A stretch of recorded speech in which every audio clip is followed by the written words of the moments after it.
이렇게 여러분들 쓰시는 이 이북 리더기 보면은 이제 눈 별로 안 아프잖아요. 저게 전부 다 지금 뭔가 마이크로 캡슐 같은 것들이 가득가득 차 있는 겁니다.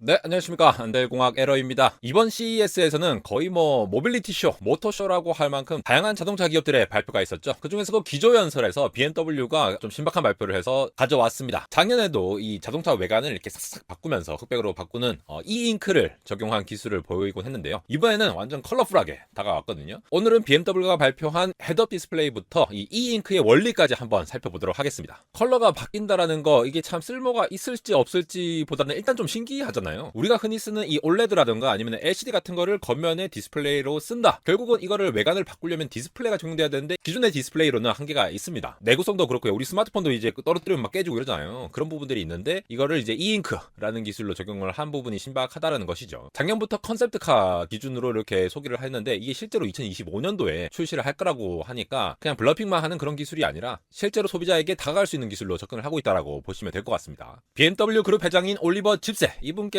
이제 발표를 리딩하면서 말씀을 드렸는데요. 초반에 이제 그 발표 전에 얘기를 하는 것이 모빌리티라는 게 우리가 쓰는 이 도구뿐만이 아니라 인간과 동반자를 해야 된다라고 딱 이렇게 이제 시쳇말로 밑밥을 깔고 나서요. 인간과 기계의 상호작용, 교감이 있어야 된다라고 얘기를 합니다. 그러면서 제시한 전기 스포츠 세단의 컨셉트카인 iVision D, 디지털 이모셔널 익스피리언스의 줄임말이죠. DEE라고 하는 게 그거를 소개를 하게 됩니다. 자동차의 감정의 표현이라든가 이런 교감에 대해서는 이 전조등을 이렇게 왔다 갔다 하면서 뭔가를 표시할 수 있는 커뮤니케이션의 수단이 될 수 있다라는 것이죠. 물론 이게 너무 세밀해지면은 우리 운전할 때 뭐 이게 얼마나 도움이 될지 나 화났어 아니면 먼저 양보하세요 이런 거를 이제 정교하게 커뮤니케이션을 할 수는 있겠지만도 그러한 기능적인 부분뿐만이 아니라 향후 자동차 모빌리티가 이런 거를 지원하게 됨으로써 다양한 애플리케이션들이 등장할 가능성이 있다라는 것이죠. BMW는 이거를 하겠다라는 것이 되겠습니다. 더군다나 지금 보시는 자동차 전면에 디스플레이를 쫙 깔아가지고 우리 HUD라고 하죠. 헤드업 디스플레이. 헤드업 디스플레이의 믹스드 리얼리티를 1단계부터 5단계까지 다양하게 이 수준을 조절할 수 있도록 지원을 한다라고 하는데요. 여기서 이제 아놀드 슈왈제네거까지 나와가지고 막 이렇게 다양한 거를 보여주게 됩니다. 운전하면서 증강현실이 필요하다라는 것은 결국에 운전할 때 도움이 되는 정보를 증강현실로서 이렇게 적용을 해서 도움을 받는 것이 되겠죠. 왼쪽으로 가라, 앞으로 가라, 아니면 뭐가 조심해라 이런 것들이 지금 보시는 것 같이 표현을 할 수가 있는 거니까 자동차 전면부의 대시보드로서 이제 1단계, 5단계 이런 걸 조절을 해서 우리가 표현을 할 수가 있고 너무 이제 번잡스러우면 좀 줄일 수도 있고 아니면 많은 정보가 필요하다면은 이렇게 5단계로 올릴 수가 있겠죠. 자율주행차까지 가기 전에 운전할 때 도움이 될 수 있는 애플리케이션들을 점차 확대를 해 나가는 모습입니다. 그리고 BMW는 이제 차세대 음성 비서를 이제 D라고 불러요. 아까 말씀드렸죠. 디지털 이모셔널 익스피리언스의 줄임말이죠. DEE 비서가 이제 운전자를 지원할 수 있다라거나 모든 것이 음성으로 인식을 하고 뭔가 구동될 수 있도록 하는 서비스까지 자체적으로 갖춰가고 있다라고 보고 있습니다. 그러다가 나온 게 바로 요거죠.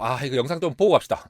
저렇게 바뀝니다. 저거 지금 조명 효과가 아니에요. 디스플레이가 이 자동차 외관에 붙어 있는 거예요. 약간 구획별로 이렇게 나눠져 있잖아요. 그래서 각각의 이제 컬러감 있게 조절을 하고 있고 요거를 우리가 표시를 할 수 있도록 단순히 컨셉뿐만 아니라 실제로 적용을 하겠다라는 얘기를 하는 것이 되겠습니다. 이렇게 붙어 있는 게 바로 E-잉크라는 우리가 사용하는 기존 디스플레이와는 아예 원리가 다른 디스플레이죠. E-잉크 디스플레이 같은 경우에는 예전에 이제 밍치거라는 유명한 이 애플 분석가 있잖아요. 그분께서도 알려주셨는데 짐작을 하는 거죠. 애플이 폴더블 디스플레이용으로서 E-잉크를 고려를 하고 있다라는 얘기가 나올 정도였습니다. 그래서 이 E-잉크에 대해서 관심이 높아지긴 했는데요. 이 E-잉크가 뭐냐? 여러분들이 사용하시는 이북 리더기 있죠. 킨들이라든가 아니면 리디북스 같은 데서 이북에서 사용하는 눈 안 아픈 이 디스플레이 요게 바로 E-잉크 기술이 들어갔다고 보시면 되겠습니다. 이제 원리도 알아보고 하겠지만도 단점 때문에 과연 폴더블 디스플레이에 쓸 수 있을까 하는 저는 사실 부정적으로 보는데 전체를 다 폴더블 디스플레이로 쓰는 것이 아니라 다른 쪽에서 이제 약간 좀 쓸 수 있지 않을까 이렇게 기대가 되는 부분이 있는데 애플이 또 이제 좀 신박하게 참신하게 지시를 할 수가 있겠죠. E-잉크 디스플레이의 장점이라고 하면은 전력이 정말 안 들어서 배터리가 정말 오래 간다라는 겁니다. 이렇게 여러분들 쓰시는 이 이북 리더기 보면은 이제 눈 별로 안 아프잖아요. 저게 전부 다 지금 뭔가 마이크로 캡슐 같은 것들이 가득가득 차 있는 겁니다. 그걸로 해서 캡슐이 표현이 되는 건데요. 원래 이게 MIT 미디어랩에서 이제 스피노프로 만들어진 스타트업이었는데 이 특허와 함께 지금은 이제 대만 업체에서 인수를 해가지고 아예 그 대만 업체 사명도 E-잉크라고 바꿨어요. 그래서 저 마이크로 캡슐이 있다라고 하면은 잉크 방울보다 훨씬 더 작은 이런 알갱이들이 전하를 띠고 있죠. 전력을 어떻게 주느냐에 따라서 위로 가거나 아래로 가거나 이 색깔이 왔다 갔다 하면서 음영을 표현한다라거나 하는 차이가 있는 것이죠. 그래서 맨 밑에 저 일렉트로드 저 부분 이제 우리가 LCD나 OLED에 쓰는 이제 TFT 방막 트랜지스터를 사용해서 전압을 조절해서 얘한테 실제로 걸어주는 전압에 따라서 저 알갱이들이 어느 위치에 조절을 하게 될지를 조절을 하는 것이 되겠습니다. 그래서 얘네들은 자기 스스로 이렇게 발광을 하지가 않아요. 그냥 알갱이들을 이렇게 바꿔 놓으면은 결국 저 이제 위에서 이제 반사되는 거, 우리가 책 보듯이 책에서 우리가 보면은 잉크로 인쇄가 돼 있잖아요. 인쇄가 돼 있는 걸 그냥 반사된 빛을 우리가 봐드리는 거잖아요. 그런데 이것도 마찬가지죠. 그냥 저렇게 알갱이들만 위치만 바꿔서 얘네들의 음영 정도만 구분을 해 놓으면은 바깥에 빛이 반사돼서 들어오는 것들, 들어온 것만 보고 이제 판단을 내릴 수가 있다라는 것이죠. 그러니까 우리가 이분 리더기를 이제 그냥 어두운 데서 보면은 이 보려고 해도 볼 수가 없잖아요. 물론 요즘에는 LED가 따로 탑재돼가지고 이게 볼 수 있도록 이제 개선을 한 버전이 있겠지만, 이 잉크 디스플레이 자체에서는 스스로 발광을 하지 않기 때문에 그냥 이 음영 정도를 알갱이의 전하를 통한 구분만 해놓기 때문에 원래라면은 요거를 볼 수가 없다라는 것이죠. 더군다나 이 잉크 회사에서 나오는 이 설명 영상을 보면은 디스플레이 이 겉면에다가 아까 말씀드렸다시피 이 마이크로 캡슐, 굉장히 잉크빵보다 더 작은 캡슐들이 저렇게 저 안에 들어가 있잖아요. 저거를 TFT를 통해서 전압을 구동시켜서 위치를 이동시키면서 픽셀을 표현하는 것이 되겠습니다. 그런데 이 컬러를 표현을 할 때에는 저러한 정도, 우리가 이제 RGB 정도를 이제 다 단계로 나누듯이 저 위에 컬러 필름을 둬가지고 어느 정도 반사시킬 거냐를 적용할 수 있도록 저렇게 설계를 하는 것이 되겠죠. 그래서 이제 백라이트가 필요 없이도 저렇게 그냥 컬러로 표현이 된다라는 것이죠. 요즘도 이거 많이 사용되고 있잖아요. 입자 자체를 컬러로 이제 구분을 하는 방식도 특허로 나와 있는데, 현재로서는 현실적으로 필름을 이용한 방식을 많이 사용한다고 보시면 되겠습니다.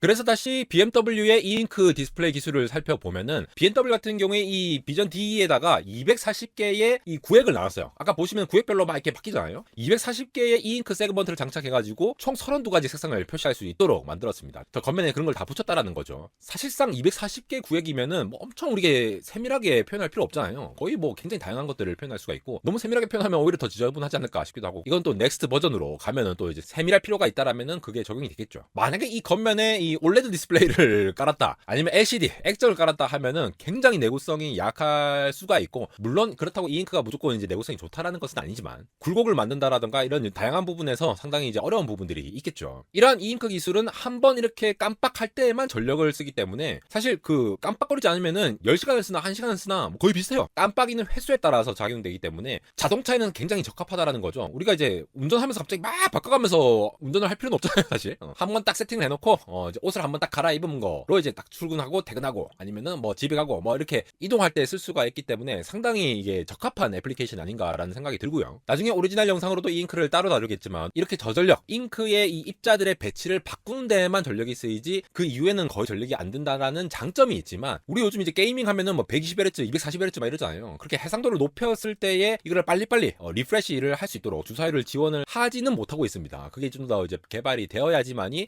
좀 더 널리 사용될 수 있는데, 이 포지션이 어떻게 발전되어 갈지도 한번 주목하면서 보시면 좋을 것 같네요. 그래서 굉장히 그냥 뭐 딱 하나 고정된 어떠한 모습을 보이다가 이제는 이 잉크를 통해서 겉면도 이제 바꿀 수가 있고, 그다음에 전조등을 통해서 이제 감정을 표현할 수도 있다라고 하니까 자동차 자체가 하나의 어떠한 패션 아이템이 되고, 또 커뮤니케이션을 하는 것이 미래형 자동차의 모습이다라고 BMW가 제시를 하는 것이 되겠고요. 이게 그냥 이제 상상만 하는 것이 아니라 2025년도에도 나올 거라고 하니까 굉장히 기대가 되는 부분이 되겠습니다. 컬러로 표현되는 이 잉크 디스플레이가 적용됐다라는 점에서 이제 이 잉크 시장이 점차 확대가 되지 않을까? 기존에 우리 소비자 디스플레이가 해줄 수 없었던 부분을 이러한 부분들을 점차 메워 나가면서 자동차 시장에서 또 다른 기술 혁신에 기대가 되는 부분이 있겠습니다. 이번 CES 2023의 BMW 발표는 주로 이제 디스플레이를 통한 뭔가 이 애플리케이션을 새로 소개되었다는 점, 그 부분이 상당히 주목할 부분이었죠. 운전자 전면 카메라를 이제 풀 디스플레이로 구성을 해서 레벨을 여러 가지 가지면서 증강 현실을 실제로 구현을 하겠다라는 모습, 그리고 전조등을 통해서 감정을 표현한다. 마지막으로 외관을 통해서 이 잉크 디스플레이를 이용한 240개 구획을 통한 패셔너블한 개성을 표현할 수 있는 자동차를 내세울 것이다. 이러한 부분들, 디스플레이를 어떻게 자동차에 적용을 하느냐에 따라서도 상당히 기존과는 다른 자동차가 나타날 수 있다는 점을 볼 수 있는 상당히 재미있는 발표였습니다. 향후 BMW의 자동차가 현재 잘 나가는 전기차들과 붙으면서 어떤 식으로 차별화를 가져갈지 정말 궁금한 부분이 되겠는데요. 아직 국내에서 전기차 인프라가 확실히 갖추어지지 않은 가운데 BMW, GM, 현대, 테슬라와 같은 전기차를 꿈꾸지 못하고 여전히 다음 차로는 하이브리드 차를 검토해보고 있는 안달공화 에러였습니다.